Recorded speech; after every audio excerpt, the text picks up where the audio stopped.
ইসলামী banking খাতকে পরিকল্পিতভাবে দুর্বল করা হয়েছে অভিযোগ করেছেন অর্থনীতিবিদ ও ব্যাংকিং খাত সংশ্লিষ্টরা। দখল ও লুটপাটে হাজার হাজার কোটি টাকা বের করে নেয়ায় আস্থার সংকটে পড়েছে শরিয়াহ ভিত্তিক ব্যাংকগুলো। সকালে সিডাপে আয়োজিত এক সেমিনারে দ্রুত ব্যাংক খাতে সংস্কার ও দায়ীদের বিচারের দাবি জানান বক্তারা। 2017 সালে দেশের কয়েকটি শরিয়া ভিত্তিক ব্যাংকের নিয়ন্ত্রণ নেয় একটি প্রভাবশালী গোষ্ঠী।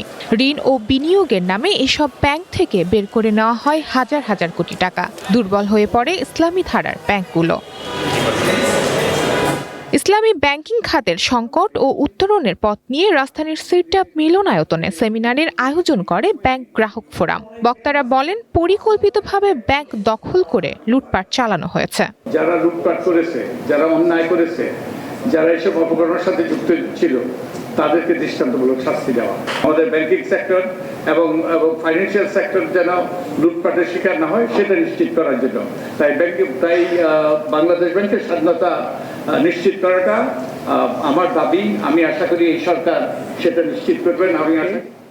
অর্থনীতিবিদ ডক্টর হোসেন জিল্লুর রহমান বলেন, কেন্দ্রীয় ব্যাংকের কার্যকর স্বাধীনতা না থাকায় ব্যাংকিং খাতে অনিয়মের সুযোগ তৈরি হয়েছে। তাই দায়ীদের বিচারের আওতায় আনার পাশাপাশি ব্যাংক রেজুলেশন আইনের বিতর্কিত ধারাগুলো সংশোধনের আহ্বান জানান তিনি। কলুষিত নীতি প্রক্রিয়া এটাই কিন্তু এই সংকটকে ত্বরান্বিত করেছে এবং এখনো একটা কালো ছায়া সার্বিকভাবে ব্যাংকিং খাতের উপর আছে। তো আমরা একই সাথে বাংলাদেশ ব্যাংকের ইন্ডিপেন্ডেন্সের প্রয়োজনীয়তা আরো জোরালোভাবে বলতে চাই। সংকট বিশ্লেষণটাই একমাত্র কাজ নয়, আমাদের অন্যতম কাজ হতে হবে সমাধানের জন্য। সেমিনারে বলেন, মালিকানা কাঠামো, পরিচালনা পর্ষদ ও নিয়োগ প্রক্রিয়ায় স্বচ্ছতা ও জবাবদিহি নিশ্চিত করা গেলে দেশের ইসলামী ব্যাংকিং খাত আবারও ঘুরে দাঁড়াতে সক্ষম হবে।